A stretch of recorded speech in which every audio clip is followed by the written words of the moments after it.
What's up, guys? My name is Basil, and today I want to talk to you guys about the stark difference 2021 bull cycle and the difference between this cycle in 2024 2025. So, if you're someone who's an investor, a builder, just something to keep in mind, and why this cycle is just so strange. Okay, and it comes down to the fact that just there's just so much advancements on the tech side of things, but also competition wise is increasingly, if you're going to see the exact number of the multiple of how much competition there is now currently in the market, and we'll get to that, but competition is greatly changed this year, so compared to the previous years, and it's way more competitive. So as you can see here, 2021, there was just a different amount of tokens at the time.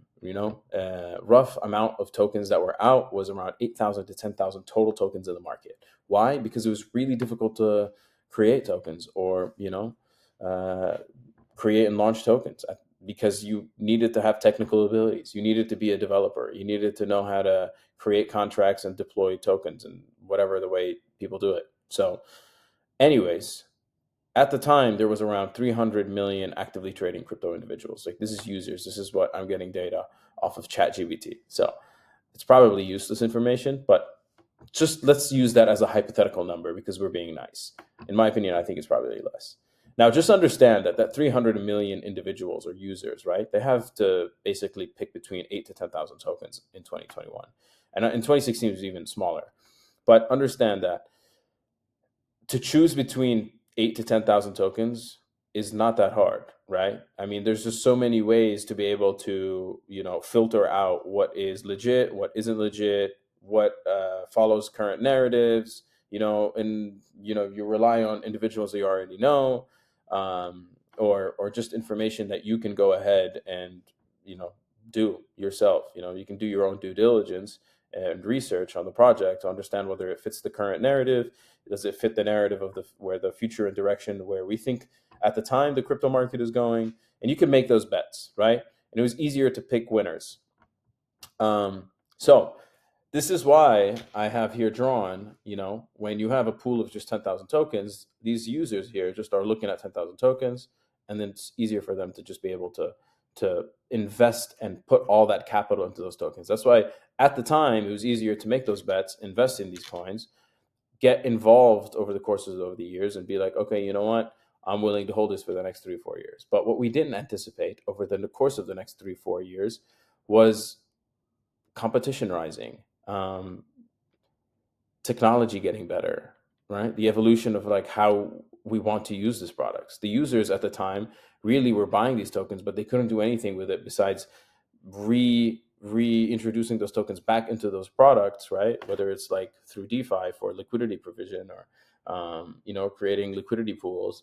Um, there wasn't any other use case, right, than just trying to earn a yield from those products. But how things have changed since then, because these same individuals um, don't want to do that because they realize, well, you know what, like, yeah, I can go ahead and put my investment to something that says that's going to give me an 800% APY, but how much is that coin going to be worth in said 3, 4, 5 months?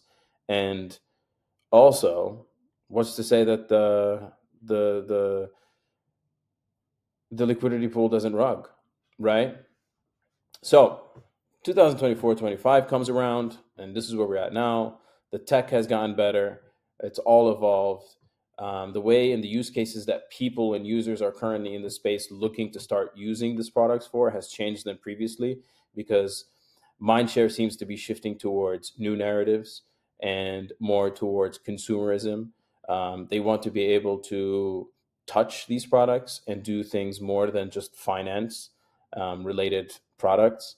Of course, obviously, it's all related to speculation, and it's all about, where do you want to make your bet, who has the best story.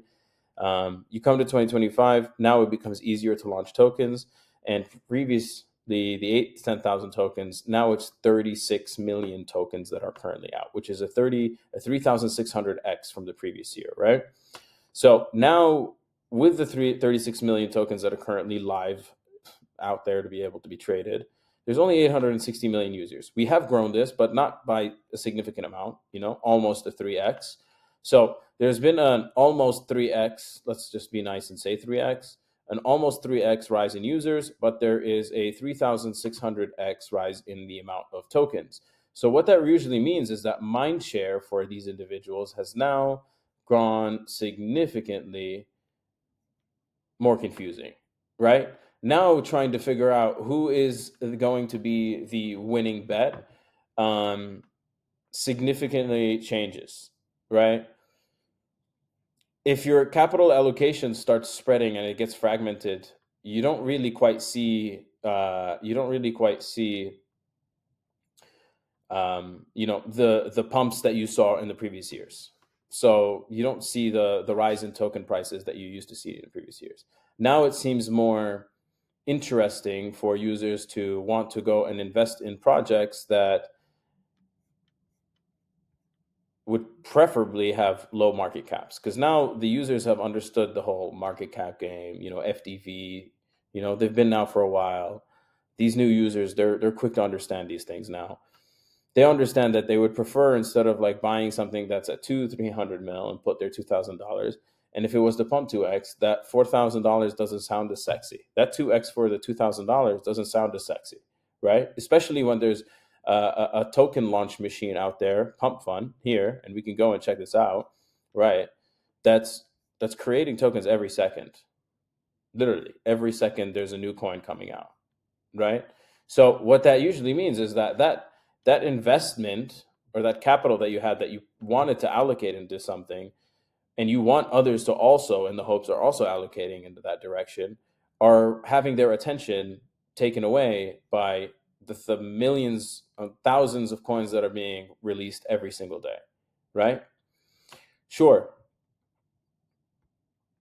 a lot of them dump and a lot of them lose their money, which in the end doesn't really help this industry, because if people lose their money, it usually means that they don't really want to come back as often, especially if you're a new retail individual, right? And it's that $1,000 that you had, or that $500 that you wanted to have. But there is, keep in mind, those people who do rug, and those people who do rug, who now have, let's say, taken that funds, they have the majority. They are crypto native, so they're going to have to redistribute that wealth somewhere. And although they are very speculative individuals, they're probably most likely going to want to go and reinvest it into legitimate projects, whether it's the Solanas, the ETHs, the top 10 coins, right? Bitcoin. So just know that this is the type of competitive nature that we're currently in. And the DeFis and NFTs of 2021 are not as relevant, because new narratives have kind of arose. And now obviously it's the AI game. It's the chasing meme coins game, right?